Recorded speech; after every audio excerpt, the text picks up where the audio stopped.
जय हिंद दोस्तों, जीत क्लासेज में आप सभी का स्वागत है। मैं जितेंद्र यादव। आज हम भारतीय राज्य व्यवस्था की जो है आज तीसरी श्रृंखला लेकर के आए हैं।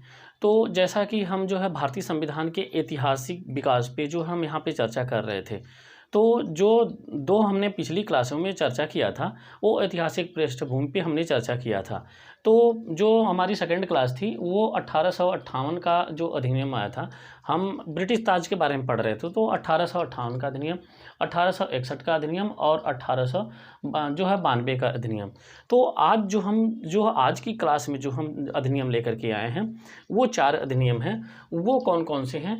ताज शासन के अंतर्गत देखिए 1858 और 1947 तक जो है ये अधिनियम था। तो आज जो अधिनियम है ये बहुत इम्पोर्टेंट अधिनियम है। तो आइए यहाँ देखते हैं। यहाँ पे जो है पहला हमारा अधिनियम, यहाँ पे 1909 का भारत परिषद अधिनियम, 1909 का भारत परिषद अधिनियम। और हम यहाँ पे देखेंगे भारत शासन अधिनियम 1919। तो यहाँ पे और जो हम देखेंगे 1935 का अधिनियम, और उसके बाद देखेंगे अंतिम जो है 1947 का अधिनियम। तो ये 4 अधिनियम जो हैं ये जो है एग्जाम व्यू से बहुत इम्पॉर्टेंट है। यहीं से अधिनियम से अगर यदि प्रश्न पूछा जाता है तो लगभग यहाँ पे जान लीजिए कि 80% जो है प्रायोरिटी जो है इन्हीं 4 अधिनियम का दिया जाता है। तो आइए देखते हैं इन अधिनियमों की विशेषताएं क्या हैं और इनका महत्व क्या है। तो यहाँ पे जो है पहला हम लेते हैं 1909 का अधिनियम।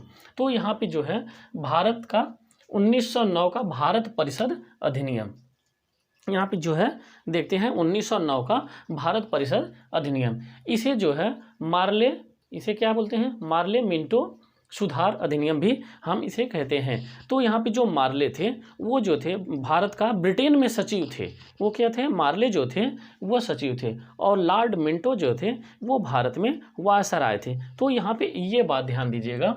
तो यहाँ पे जो मिंटो हैं ये वायसराय थे। क्या थे? भारत के वायसराय थे, यह वायसराय थे। और जो मिंटो थे, ये मार्ले थे, यह क्या थे? ब्रिटेन में जो है यह भारत के सचिव थे। क्या थे? ये सचिव थे। इन्होंने जो है 1909 का जो है यहाँ पे अधिनियम में काफ़ी ज़्यादा योगदान दिया। तो इसे जो है मार्ले मिंटो सुधार के नाम से जानते हैं 1909।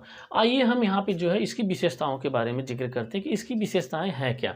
तो यहाँ पे जैसे हमने पहली विशेषता लिया है वह जो है भारतीयों को विधि निर्माण, यहाँ पे क्या है? विधि निर्माण तथा जो है प्रशासन में दोनों में प्रतिनिधित्व प्रदान किया गया। किसमें? यहाँ पे जो है भारतीयों को विधि निर्माण तथा प्रशासन में दोनों में क्या है? भारतीयों को जो है प्रतिनिधित्व प्रदान किया। तो यह प्रश्न अगर यदि पूछता है तो यहाँ पे 1909 ऑप्शन में, और 1919, 1935, 1947 ऐसे करके ऑप्शन में वो देता है। तो यहाँ पे हम इसी विशेषताओं को ध्यान में रखेंगे। भारतीयों को विधि निर्माण तथा प्रशासन दोनों में प्रतिनिधित्व प्रदान किया गया। यह जो है किस संशोधन में या अधिनियम में? यहाँ पे 1909 अधिनियम में। संशोधन नहीं, यहाँ पे अधिनियम में था। तो यहाँ पे दूसरा जो है इसमें क्या जिक्र किया गया? यहाँ पे जिक्र किया गया केंद्रीय प्रांतीय विधायिनी शक्तियाँ बढ़ा दी गई थी। यहाँ पे जो केंद्र और प्रांत की जो शक्तियाँ थी, विधायी शक्तियाँ, तो वो दोनों की दोनों बढ़ा दी गई थी। किसके अंतर्गत? यहाँ पे 1909 के भारत परिषद अधिनियम के अंतर्गत। यहाँ पे अगली जो पॉइंट है, परिषद के सदस्यों को, यहाँ पे ये बहुत इंपॉर्टेंट है, परिषद के सदस्यों को बजट पर, यहाँ पे बजट की जो विवेचना होती थी तो उसमें विवेचना तथा प्रश्न करने का भी अधिकार दिया गया था। यह कई बार प्रश्न पूछा है कि जो है बजट पर बहस और प्रश्न करने की जो है अनुमति या अधिकार किस जो है अधिनियम में दिया गया, तो 1909 में। तो ये बहुत इंपॉर्टेंट है, इसे जो है आप लोग ध्यान दीजिएगा। और यहाँ पे अगली जो पॉइंट है, मुस्लिमों के लिए सांप्रदायिक प्रतिनिधित्व। यहाँ पे देखिए सिर्फ एक जो है यहाँ पे जो है धर्म को, अर्थात जो हम मुस्लिमों के लिए सांप्रदायिक प्रतिनिधित्व जो है यहाँ पे दिया गया। सांप्रदायिक प्रतिनिधित्व, इसका मतलब ये है कि जो है जो निर्वाचन होगा वो मुस्लिम कैंडिडेट भी होगा और मुस्लिम के ही वर्ग जो है वो जो है सदस्य वो उसमें वोटिंग करेंगे। तो यहाँ पे जो है सिर्फ सांप्रदायिक में मुस्लिम को जो है यहाँ पे इसके अंतर्गत रखा गया। तो ये क्या है 1909 में सिर्फ मुस्लिम को रखा गया। इसके बाद हम देखते हैं 1919, 1935 तो अलग अलग तरह से सांप्रदायिकता में लोगों को जोड़ते चले गए थे। तो यहाँ पे सांप्रदायिक आधार जो था वो एक निर्वाचन प्रणाली थी। तो इसके अंतर्गत 1909 में सिर्फ मुस्लिम वर्ग को जो है शामिल किया गया था। यहाँ पे जो अगली पॉइंट है, यहाँ पे जो वायसराय और एवं गवर्नर की कार्यकारी परिषद के साथ एक एसोसिएशन बनाने का प्रावधान किया गया। क्या है? वायसराय एवं गवर्नर की कार्यकारी परिषद के साथ एक एसोसिएशन बनाने का प्रावधान किया गया। तो इस प्रावधान में खासियत क्या है? तो इस प्रावधान में खासियत ये है कि प्रथम भारतीय सदस्य उसमें जो थे, इसमें याद करिएगा सत्येंद्र प्रसन्न सिन्हा बने। कौन बने? सत्येंद्र प्रसन्न सिन्हा। तो इन्हें इस एसोसिएशन में क्या बनाया गया था? विधि सदस्य बनाया गया था। इन्हें इस एसोसिएशन में क्या बनाया गया था? विधि सदस्य बनाया गया था। तो यहाँ पे वायसराय एवं गवर्नर की कार्यकारी परिषद के साथ एसोसिएशन बनाया गया था। तो उस एसोसिएशन में सत्येंद्र प्रसन्न सिन्हा को जो है यहाँ पे जो है सदस्य बनाया गया था। प्रथम भारतीय सदस्य ये बने थे। तो इनको कौन सा पद दिया गया था? तो उन्हें विधि सदस्य बनाया गया था। यहाँ पे हम अगला देखते हैं, सांप्रदायिकता को वैधानिकता प्रदान की गई। क्या है? यहाँ पे सांप्रदायिकता को वैधानिकता प्रदान की गई। ये 1909 के अंतर्गत यहाँ पे देख लीजिए कि जो है सांप्रदायिकता को क्या है? वैधानिकता प्रदान की गई। इसी कारण जो है लॉर्ड मिंटो को क्या है? लॉर्ड मिंटो को जो है, यह भारत का वायसराय था, तो जो है लॉर्ड मिंटो को इसका जो है सांप्रदायिकता का जनक कहा जाता है। यह कई बार प्रश्न पूछा जाता है कि सांप्रदायिकता का जनक किसे कहा जाता है? तो सांप्रदायिकता का जनक जो है वायसराय लॉर्ड मिंटो को कहा जाता है। यहाँ पे अगली पॉइंट जो है, इसी ने जो है अर्थात जो है इसी में प्रेसिडेंसी कॉरपोरेशन, क्या है? प्रेसिडेंसी अर्थात 1909 के अंतर्गत presidency corporation, chamber of commerce, विश्वविद्यालय और तथा क्या यहाँ पे जमींदारों के लिए अलग प्रतिनिधित्व का प्रावधान किया गया था। जो है सांप्रदायिकता में जो है यहाँ पे जो है presidency corporation, chamber of commerce, विश्वविद्यालय, जमींदारों के लिए भी अलग अलग जो है प्रतिनिधित्व प्रदान किया गया था। तो ये था 1909 के अंतर्गत जो है इम्पॉर्टेंट। तो इसमें इम्पॉर्टेंट जो है तो लगभग हमने सभी जो है कलेक्ट किया है कि जो इम्पॉर्टेंट हमने वहाँ उन्हीं बिंदुओं का जिक्र कर रहे हैं। लेकिन इसमें इम्पॉर्टेंट का अगर जिक्र करें तो इसमें जो है पहली बात यहाँ पे वृद्धि, निर्माण एवं प्रशासन यहाँ पे, और यहाँ पे दूसरा अगर कोई वरीयता दीजिएगा तो यहाँ पे जो है बजट पे बहस करने और उसमें प्रश्न करने की जो है। यहाँ पे तीसरा अगर जो है मुस्लिमों के लिए सांप्रदायिक प्रतिनिधित्व, यह जो है कई बार यहाँ पे जो है प्रश्न किया था 1909 में जो है, तो ये था। और यहाँ पे जो है इसमें जो है सांप्रदायिकता को वैधानिक लॉर्ड मिंटो अर्थात जो है सांप्रदायिकता को का जनक जो कहा जाता है वो लॉर्ड मिंटो को कहा जाता है। हम जो है इसके बाद जो है अगला जो है 10 साल के बाद आता है भारत शासन अधिनियम 1919, जिसे जो है हम यहाँ पे जो है मॉन्टेगू चेम्सफोर्ड कहते हैं। क्या है? जिसे अर्थात जो है भारत का 1919 में यह जो है अधिनियम आया था, लेकिन लागू जो हुआ था 1921 से यह लागू हुआ था। इसे हम क्या कहते हैं? 1919 को यहाँ पे कहते हैं मॉन्टेगू चेम्सफोर्ड कहते हैं। अब ये दोनों व्यक्ति के जो हम यहाँ देखते हैं क्या है, मॉन्टेगू था जो था वह सचिव था, मॉन्टेगू सचिव था, और लॉर्ड चेम्सफोर्ड जो थे वह थे वायसराय थे, वह यहाँ के वायसराय थे। तो भारत के वायसराय थे चेम्सफोर्ड और मॉन्टेगू, ये दोनों को अर्थात जो है 1919 को जो है यहाँ पे मॉन्टेगू चेम्सफोर्ड सुधार के नाम से भी जाना जाता है। यहाँ पे हम इसकी विशेषता देखते हैं। क्या इसकी विशेषता? यहाँ पे इसकी जो विशेषता है, पहली बार प्रत्यक्ष चुनाव प्रणाली। क्या है यहाँ पे? पहली बार प्रत्यक्ष चुनाव प्रणाली, ये इम्पॉर्टेंट है। यहाँ पे इसकी विशेषता 1919 का जो कि यहाँ पे पहली बार प्रत्यक्ष चुनाव प्रणाली जो है अपनाई गई थी। यहाँ पे हम दूसरा देखते हैं, हमने कहा था कि 1909 में जो है सांप्रदायिकता में सिर्फ मुस्लिम वर्ग को ही शामिल किया गया, लेकिन आइए यहाँ देखते हैं किनको किनको जो है किस किस वर्ग को जो है शामिल किया गया। तो सांप्रदायिकता के आधार पर निर्वाचन प्रणाली का विस्तार किया गया, जिसमें किसको शामिल किया गया? सिखों को, ईसाइयों को और आंग्ल भारतीयों को तथा यूरोपियों पर भी यह लागू कर दिया गया था। किसका? अब जो है यहाँ पे सिख, ईसाई, आंग्ल भारतीय तथा यूरोपियों को भी शामिल कर दिया गया था। किसमें? 1919 में। लेकिन 1919 के पहले 1909 में किसको शामिल किया गया था? सिर्फ मुस्लिम वर्ग को ही सांप्रदायिकता में जो है शामिल किया गया था। लेकिन 1919 में विस्तार करने के बाद जो है सिख, ईसाई, आंग्ल भारतीय, यूरोपीय जो है इन 4 वर्ग को भी शामिल किया गया। अगली पॉइंट यहाँ हम देखते हैं क्या है इसकी विशेषता। 1919 का जो शासन अधिनियम है भारत का, तो यहाँ पे जो है केंद्र में द्विसदनीय व्यवस्था हुई थी। क्या है यहाँ पे जब भी जिक्र करें कि केंद्र में द्विसदनीय व्यवस्था, तो द्विसदनीय व्यवस्था जो थी वो यह लोकसभा राज्यसभा थी। यह जो अर्थात जो केंद्र में जो द्विसदनीय व्यवस्था थी यह समस्त ब्रिटिश भारत में जो है कानून बना सकती थी। यहाँ पे क्या है जो केंद्र में द्विसदनीय व्यवस्था यह संपूर्ण भारत में जो ब्रिटिश भारत है उसमें कानून बना सकती थी।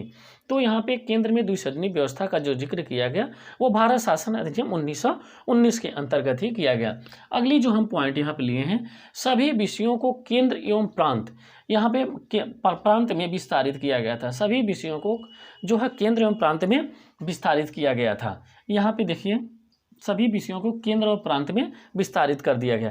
तो और यहाँ पे अगली जो पॉइंट है, प्रांतों में दैध्य शासन, ये इंपॉर्टेंट है, दैध्य शासन प्रणाली जो है यहाँ पे अपनाई गई। यहाँ पे क्या है केंद्र में द्विसदनीय व्यवस्था 1919 के अंतर्गत और प्रांतों में दैध्य शासन प्रणाली अपनाई गई थी।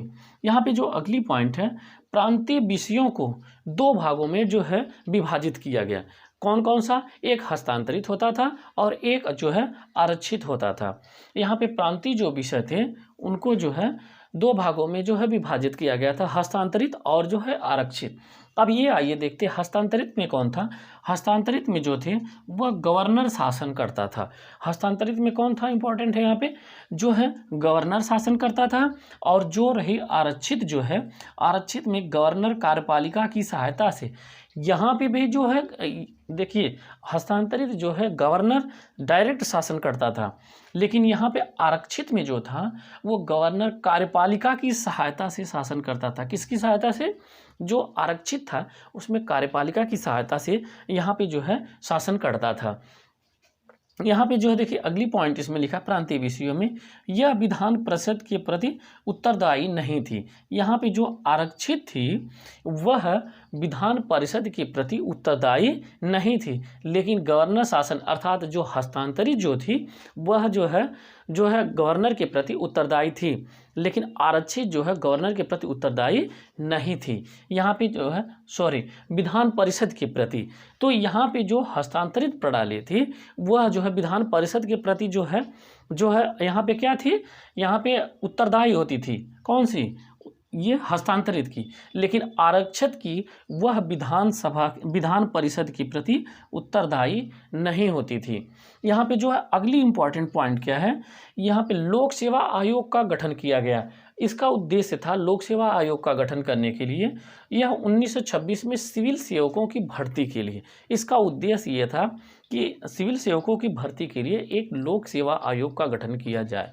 तो यहाँ पे 1919 के अधिनियम में जो है लोक सेवा आयोग का यहाँ पे जो है गठन किया गया। तो 1906 इसका उद्देश्य क्या था? सिविल सेवकों की भर्ती। अगली पॉइंट देखते हैं, केंद्रीय बजट को राज्यों के बजट से अलग कर दिया गया। यहाँ पे इंपॉर्टेंट ये है केंद्रीय बजट को राज्यों के बजट से अलग कर दिया गया। क्या गया? अलग कर दिया गया। अब राज्य विधानसभाओं को अपना बजट स्वयं बनाने का अधिकार मिल गया।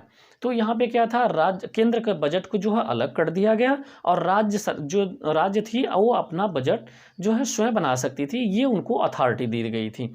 तो ये था 1919 का जो है भारत शासन अधिनियम। तो यहाँ पे इम्पॉर्टेंट था ये पॉइंट हम बता दे रहे हैं। तो यहाँ पे जो था मॉन्टेगू चेम्सफोर्ड जो है के नाम सुधार के नाम से जाना जाता है। यहाँ पे पहली बार प्रत्यक्ष चुनाव प्रणाली अपनाई गई थी। यहाँ पे सांप्रदायिकता में सिर्फ 4 वर्ग को यहाँ पे भी शामिल किया गया। कौन कौन से थे? सिखों, ईसाइयों, आंग्ल भारतीय और यूरोपियों पर भी लागू हुआ था। ये जो था क्या, सांप्रदायिक आधार पर निर्वाचन। इसके पहले 1909 में जो था वह सिर्फ जो है मुस्लिम वर्ग को जो है यहाँ पे लागू करता था, लेकिन यहाँ पर जो है 4 वर्ग अर्थात जो है ईसाई, सिख, आंग्ल भारतीय, यूरोपियों को भी इसमें सम्मिलित कर लिया गया था। आइए हम देखते हैं भारत शासन अधिनियम 1935। यह बहुत इम्पॉर्टेंट है। यह इतिहास में जो है इसका बहुत ज़्यादा से एनालिसिस है, लेकिन भारतीय राज्य व्यवस्था की दृष्टि से जो पॉइंट एग्जाम में इम्पॉर्टेंट है हमने वहाँ उस बिंदुओं को यहाँ पे हमने जिक्र किया है। तो आइए देखते हैं भारत शासन अधिनियम 1935। इसकी विशेषताएं क्या हैं? यह भारत में संघात्मक सरकार की स्थापना की गई। इसके अंतर्गत भारत में संघात्मक सरकार की स्थापना की गई। ये इंपॉर्टेंट है, भारत में संघात्मक सरकार। और यहाँ पे दूसरी इंपॉर्टेंट जो पॉइंट है, प्रांतों में दैद्य शासन। यहाँ पे देखिए क्या है, ध्यान दीजिएगा, प्रांतों में दैद्य शासन को समाप्त कर दिया गया। प्रांतों में दैद्य शासन को समाप्त कर दिया गया। अब क्या कर दिया गया, प्रांतों में जब दैद्य शासन को समाप्त कर दिया गया तो यह केंद्र में दैद्य शासन प्रणाली लागू कर दी गई। तो जब भी प्रश्न यदि पूछे कि जो है केंद्र में दैद्य शासन प्रणाली कब किस अधिनियम के अंतर्गत लागू की गई, तो वह है भारत शासन अधिनियम 1935 के अंतर्गत जो है यह लागू की गई। किसमें? केंद्र में। लेकिन राज्य में जो है दैद्य शासन प्रणाली समाप्त कर दी गई। यहाँ पे अगली पॉइंट देखते हैं। यहाँ पे देखिए, मुद्रा एवं साख पर, भारत में मुद्रा एवं साख पर नियंत्रण करने के लिए आरबीआई का गठन किया गया। यहाँ पे क्या है, आरबीआई की स्थापना की गई। अब यहाँ पे हम देखते हैं सांप्रदायिक का मैटर क्या है। तो सांप्रदायिक निर्वाचन जो प्रणाली थी, यहाँ पे सांप्रदायिक निर्वाचन प्रणाली का यहाँ पे भी विस्तार किया गया। फिर एक बार हम रिपीट कर दे रहे हैं, 1909 में सिर्फ मुस्लिम वर्ग को, 1919 में जो है इसमें जो है यूरोपियों को, ईसाइयों को, सिखों को, आंग्ल भारतीयों को, इन 4 वर्ग को भी शामिल किया गया। अब 1935 में किसको शामिल किया गया? दलित जातियों को इसमें जो है शामिल किया गया, और महिलाओं को और मजदूरों को भी इसमें सम्मिलित किया गया। किसमें? सांप्रदायिक निर्वाचन प्रणाली में इन 3 वर्ग को भी इसमें शामिल किया गया। अगली जो इम्पोर्टेंट पॉइंट है, 1937 में संघीय न्यायालय की स्थापना की गई। और 1935 भारत शासन अधिनियम 1935 के अंतर्गत जो है ब्रिटिश भारत से बर्मा को अलग कर दिया गया। यहाँ पे अगली पॉइंट क्या है, बर्मा को जो है ब्रिटिश भारत से अलग कर दिया गया। तो वो किसके अंतर्गत? जो है भारत शासन अधिनियम 1935 के अंतर्गत। उसी दौरान जो है अलग होने के बाद जो ब्रिटिश भारत में 2 नए राज्यों का गठन हुआ। कौन कौन से हैं? एक है सिंध और दूसरा है उड़ीसा। इन 2 नए प्रांतों का जो है यहाँ पे गठन किया गया। यहाँ पे देखिए एक इम्पॉर्टेंट पॉइंट है, कुछ प्रांतों में द्विसदनी व्यवस्था थी। तो कुछ प्रांतों का मतलब यह है कि लगभग 11 ऐसे प्रांत थे जिसमें द्विसदनी, जैसे यहाँ पे जो है बंगाल, बिहार, उड़ीसा। तो ऐसे कुछ जो थे वो 11 प्रांत ऐसे थे जहाँ पे द्विसदनी व्यवस्था का जिक्र किया गया था। अब हम यहाँ पे देखते हैं, केंद्र और राज्यों के बीच में 3 अनुसूचियों में जो है विभाजित किया गया। कौन थी? एक संघीय थी और दूसरी राज्य थी, तीसरी समवर्ती सूची थी, जो आज भी भारतीय संविधान में है। तो वो 1935 से ही हमें जिक्र किया गया था, जो आज हम भारतीय राज्य व्यवस्था में पढ़ते हैं। तो यहाँ पे जिक्र किया गया, एक है संघीय, दूसरी राज्य है, तीसरी समवर्ती। तो यहाँ पे संघीय में जो 59 विषय था और राज्य में जो था वो 54 विषय था, और समवर्ती सूची में वो जो 36 था। समवर्ती सूची में केंद्र और प्रांत दोनों जो है उसमें कानून बना सकते थे, लेकिन किसी विवादास्पद में जो है केंद्र की वहाँ पे वैल्यू ज़्यादा थी। तो यहाँ पे जो है ये जो विषय दिया गया 59, 54, 36, ये इम्पोर्टेंट नहीं है। बस ये मोटी मोटा यहाँ पे जानने का प्रयास करिए कि जो है यहाँ पे सूचियों का जो जिक्र किया गया था वो 3 भागों में। एक पॉइंट यहाँ पे जो अवशिष्ट शक्तियाँ थी वो वायसराय के पास थी।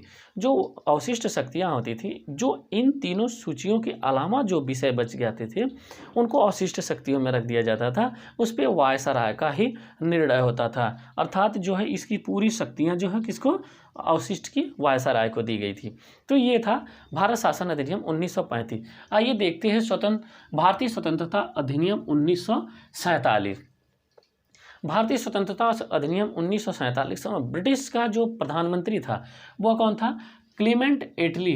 क्लीमेंट एटली कौन था? जो ब्रिटेन का जो प्रधानमंत्री था वो क्लीमेंट एटली था। इसने घोषणा की क्या?